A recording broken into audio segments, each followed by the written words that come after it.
Hey guys, Rob from the Off-Grid Tiny House back here again. Had a question from one of my Patreon members, Graham, and he says, why don't you have a 2x4 in behind the window wall here? Well, I do. It's called 16-inch centers. So there's one here, see the screws? Go all the way down.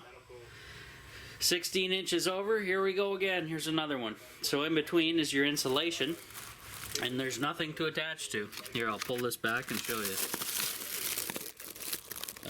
That's spray foam, obviously, and under here is the rigid foam insulation. Looks like shit, and you know what? As long as it works, I don't care. But like I said, I'm going to be fixing this up today. We're going to be doing kitchen countertop, and I'm going to probably be cutting my kitchen countertop a little thinner, and we'll be doing that so it's not going to stick out as far out here, because I really don't need all that space, to be honest, on the kitchen countertop, because this thing is pretty long. So I'm going to run the kitchen countertop, you know, that away, and then we'll go from there. But I gotta unbury it because it's under all this pile here, so I gotta get moving on that, and I'll get back to you. Started up a fire in here because it is friggin' cold, guys. 4.8 Celsius. There's the date, the time, all the 9 yards for you. And lithium's working good. I got it lighting up everything. I'll probably turn the inverter on shortly to top up the Dyson, because once I get cutting, I'm gonna have a hell of a mess, so we're gonna use the Dyson. And one thing I need to do, I got a bunch of complaints. Fix this bow, put a 2x4 across here. Well, as you can see, I have 2x4s, but none of them are long enough to do that. So until I can get to the hardware store, that's not happening. Simple as that, guys. So for now, I'm going to be focusing on the kitchen counter space here, and a lot of this stuff is probably going to have to get moved, and then I got to figure out how it will, what kind of legs and what kind of platform is it going to sit on. Because before I just had a bunch of legs and silicone the top to it, but this time who knows what we're gonna do. I'm just gonna build a platform up against the wall, and we'll lay it on there, and probably no silicone this time around. Okay, so be back in a bit.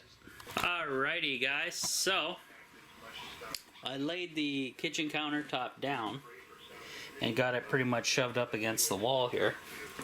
Now, one thing I want to show you that I had issues with this kitchen countertop before is, here's my toes. Obviously I can go underneath a couple more inches, but pretty tough getting to the window to open it and close it. So, like I said, I think by removing a couple decent amount of inches off of this thing, it's going to work out for me. I can live with the lost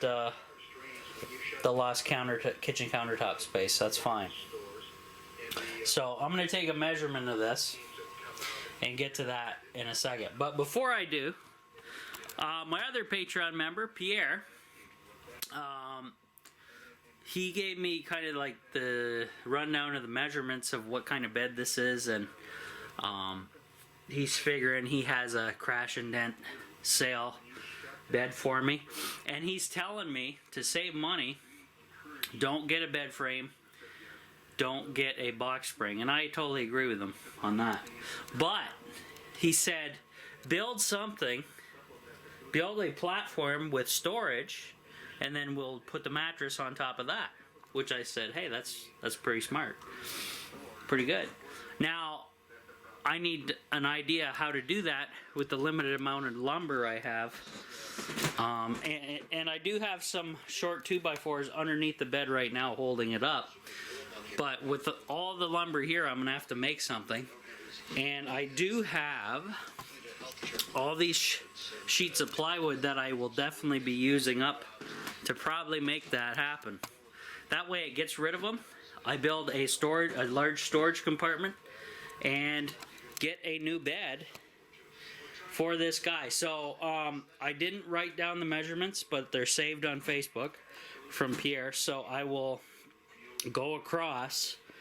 I'll have to go back on the computer later today, write down the proper measurement of the one he suggested, the scratch and dent I need, and then I got to build out the platform, and hopefully I may have to lose the desk here. This desk may have to go somewhere else.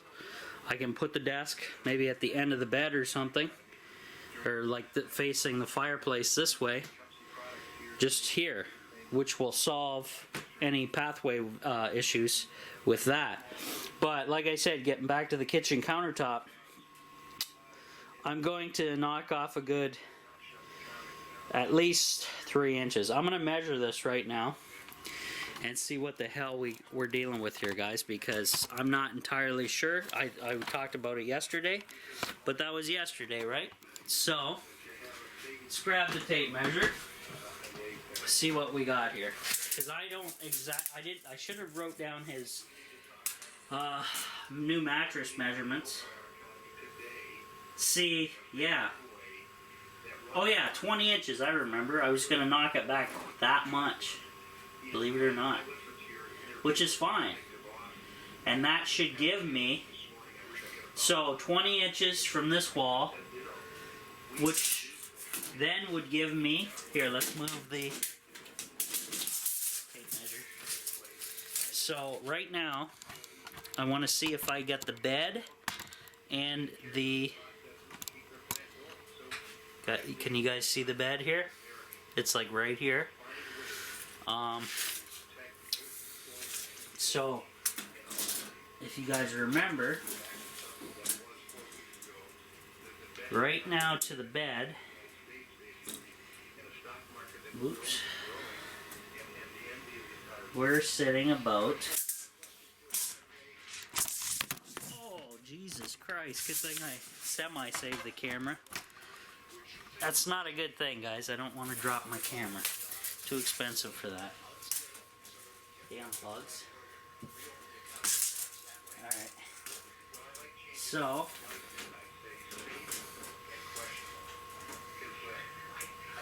I'm going to say, okay, I'm going to say 52 inches from the wall is the bed. Edge of the bed this way, okay? Now, if I drop it 20 inches, if I cut this down back to 20 inches, that's going to free up 1, 2, 3, 4, 5 inches, which I think will work. I think that's going to work for me. What happened to my radio? Okay, hold on. Let me check this.